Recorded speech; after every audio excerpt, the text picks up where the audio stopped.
Hola todos! Welcome back to my channel. If you've been following along this series where I'm building my brand from the ground up, I have good news for you.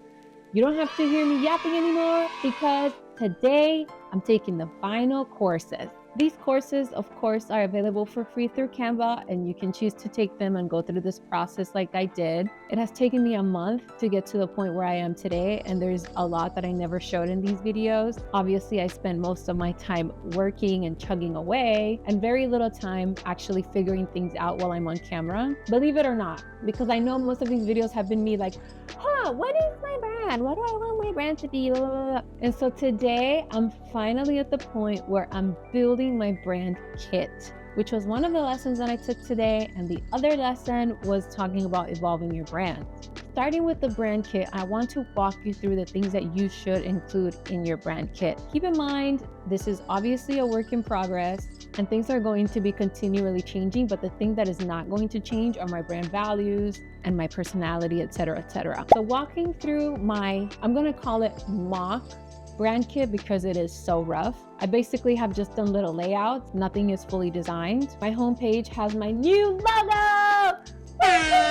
Remember my last episode where I was explaining the mess that I made of things with my fonts? So after spending a week and a half, close to 2 weeks, researching on Envato for fonts that would work, not only for my logo, but also H1, body, and that little accent font, I came across this font and I actually customized this. The A and the S were not connected and I changed the little accent mark on the E. It was just too much space between the E and the accent mark. So it is slightly custom, but not a fully custom logo because I'm not a designer. Yes, I am. I am a designer. And you'll see that the logo has one of my slogans that says where creativity meets vision, because when I showed my bestie my final font selection, I asked for her input and what her first impression was of my brand. And she said that it looks like a salon. So I wanted to make sure that wherever I can include a slogan that kind of explains to people that this is a creative studio without saying it, I will. Now, obviously, this logo will not work for every variation. For example, an Instagram icon, it's so small, you might not be able to read where creativity meets vision.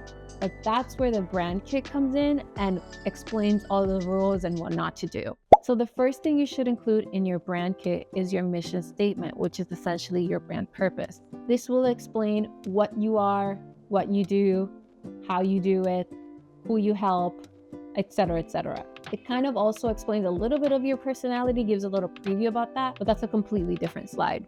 So the next thing that you should include in your brand kit is brand values. And it doesn't have to be specifically in this order, but as I was doing some research on some brand guidelines, I came across this Disney Hogwarts brand guideline.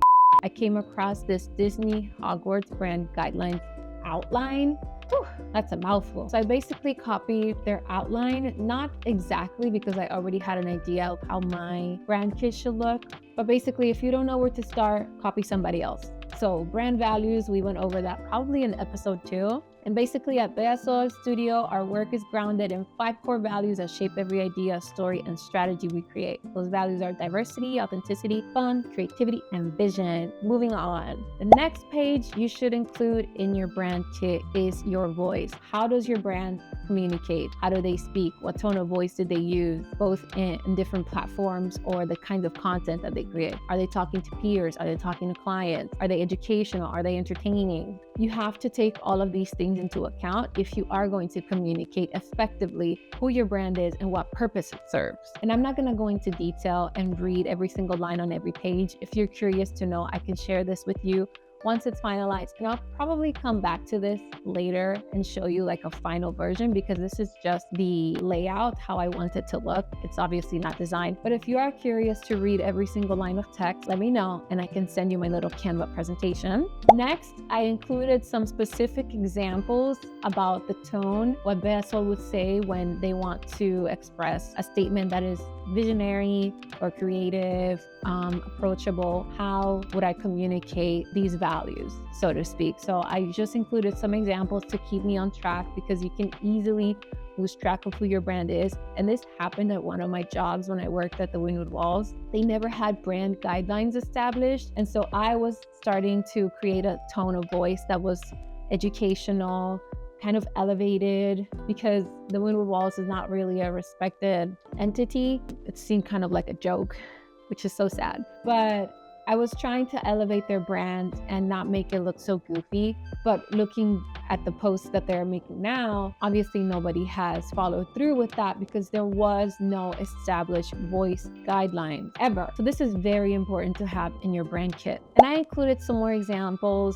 of the voice and what it should do, what it should not do, because to me, your voice is probably the most important thing about your brand, because it is what it tells other people who you are, what you do, and how you do it, like I've already said. So I just wanted to be as thorough as possible, because I think that a lot of the content I create will be just based on my brand voice, not super visual, just because I don't have the portfolio that in my mind I want to have. For sure, I have graphic design projects, web design projects to show, but they're just not at a place where I have several to pick from and impress people with visuals. So to start, my brand will be heavily focused on its voice. So I included some examples of voice in action, that the web copy should be inspiring and elevated, but also when posting to social media, it should be expressive and playful. But when I'm talking to clients, I need to be clear and supportive. Above all, clear, because clients just don't understand or don't think the way that we creatives do. So we have to make sure that we communicate in terms that they understand.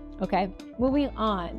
The next slide that you should include in your brand kit is obviously brand personality. And I think I went a little bit overboard with the voice summary, but I feel like when I'm talking about my brand personality, it is a different tone of voice, like I had shown in the previous slide, that you have to have a different tone of voice depending on the platform that you're using. I think that also speaking as a brand about yourself, that's a different tone of voice than everything else. So I included a little summary here on top of an overview of what the brand personality is. And I wanted to include in some way in that cute little font that I chose, what the brand personality is at a glance: innovative, visionary, expressive, refined, etc., etc. So that's just kind of the vision that I have for how this page is going to look. Potentially, it could be like a background with the words really big and it's like faded so it's not distracting. I'll think about it. Now, this is where things get a little exciting. You have to include in your brand kit your logo usage, what to do, what not to do with the logo. So here you can see my little graveyard of my past logo, not used. I still haven't come up with the rules for my logo, specifically when it comes to how much spacing to keep around the logo. That is very important, because as you can see, the space is uneven in this dark box that I'm using. It should be even top and left, but I'm just kind of throwing this together really quick.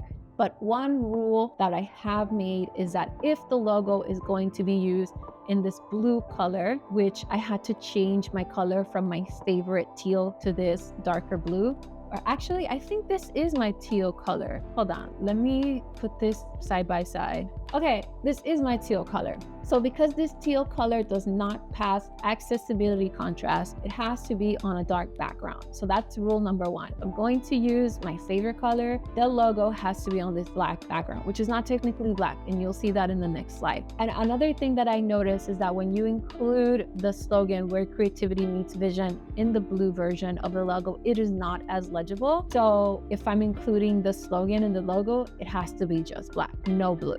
Now, colors. You can see again a little graveyard of colors. This is where I started with my colors that I selected from the Larimar stone. And so what I did after that is I went into Pantone and I found the closest match, because I don't want to run into problems in the future if I want to print something or have some color inconsistency, whether that's on web or if I decide to print a business card, which I might not, or some kind of postcard, or if I want to make any physical design. I don't want there to be any problems with my colors in the future. So as you can see, I found the closest match to each of these colors. They are not exactly the same, and I'll show you them one by one. As you can see, this red one is a little bit more muddy, the original color, and the Pantone version is more rich, which I like that actually. And this green color is a little bit more on the blue side originally, and the Pantone color looks more like a military faded green. And then this is my brand color, which originally was very vibrant and not really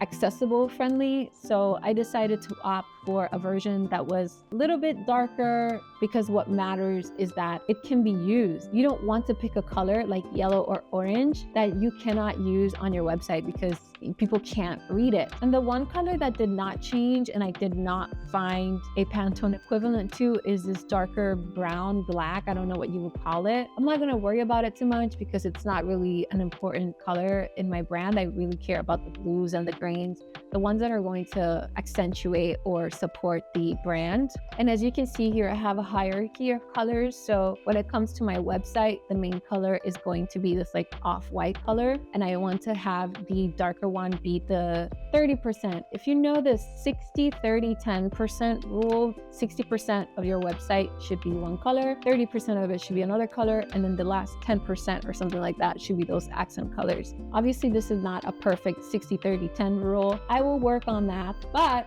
you can get an idea of what the brand is going to look like. Oh my God, the pool guys just got here and I'm talking to myself. Moving on, the next fun part, my fonts. These are my new fonts, everybody. I'm not gonna gatekeep. I found them on Envato. My title font, I picture my website to have this like big, bold visions. Remember when I said that? Big and bold titles. So I chose this Amsterdam font, which I love a serif. I had to have a serif. I know that's a little bit traditional and like old school and not really edgy, but what makes it edgy is that it's big and bold and in your face. That's how I'm gonna make it edgy. Because if you make it just like a regular size, and it's just gonna be like any other corporate website.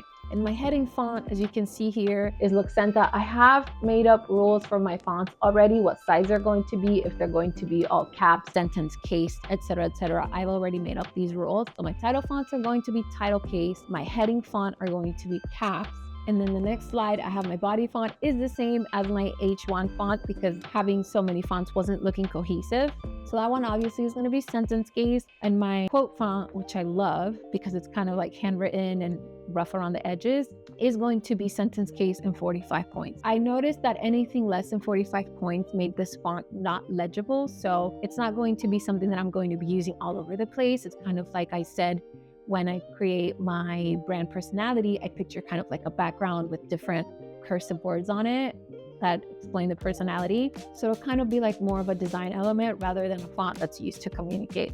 And then another slide that you should include in your brand kit is imagery. Okay, don't laugh, but these photos I took in 2020 when I bought my very first Prism Lens FX filter for my camera, and I went out and I shot some pictures. And if you remember in the last episode that I was kind of picturing my imagery to be organic and have kind of flowers or some kind of foliage element, which I forgot to mention is what that plantain leaf is on my homepage. I'm playing around with creating a plantain leaf as my icon. And I know this is all over the place. What does plantain leaf, what does roses have to do with creative and marketing? I don't know. Anyway, so I was looking through my files. I forgot why I was looking through my archives, but I found these images that I had completely forgotten about. Oh yeah, I was making a portfolio for my influencer pages, which now I'm going to be doing some affiliate marketing and things like that. So I found these images which were exactly what I was picturing in my head for like maybe the hero section of my website or something like that. But obviously still in the work. And the final page that I'm going to include in my brand kit is buyer persona. This is so important because after everything's been said and done, you have to understand who you are talking to. Before you decide what tone of voice you're going to take, you have to know, is this client 35 years old or are they 55 years old? Have they been on social media as long as I have, or they don't really understand how it works? And so this buyer persona is going to come from this previous exercise that I did where I identified who they are, what their needs are, what problems can I solve for them. So it's going to include like a mock photo of them, their age, their occupation, where they've lived, what schools they've attended, what interests they have, etc., etc. So once that's all built out, I feel like I'll be in a place where I'm ready to work on my website. But in a few days, I'm starting my biggest project of the year, which is producing graphics for the Museum of Graffiti's Art Week 2025 activation. I already worked with them last year, so I kind of know what I'm getting into, but it's going to consume a lot of my time, actually most of my time, for an entire month. And so thankfully, I'm wrapping up this series before I start that because I'm not going to be able to continue this on a weekly basis. I will, however, be creating other kinds of videos that you'll be seeing from me, some really exciting things that I'm going to do in November. So more lifestyle and vlogging. Hopefully you enjoy that too if you've been enjoying this series. And in terms of this series, it's not over yet. Obviously, my brand kit is bare bones. So like I mentioned in a previous video, I am thinking to continue this series once I start building my website, which, thinking about it now, will probably be around January. And today is October 25th. So there's only 2 months left in the year and I'm already booked up. And if you found any value in this series, if you learned anything new, if you enjoy watching me figure it out, whatever it is that you took away, I would love to hear from you. Please let me know in the comments what you think of my brand. I promise my feelings are not gonna get hurt. Any feedback is welcome and super helpful. So that's it for now. See you on the next one. Bye.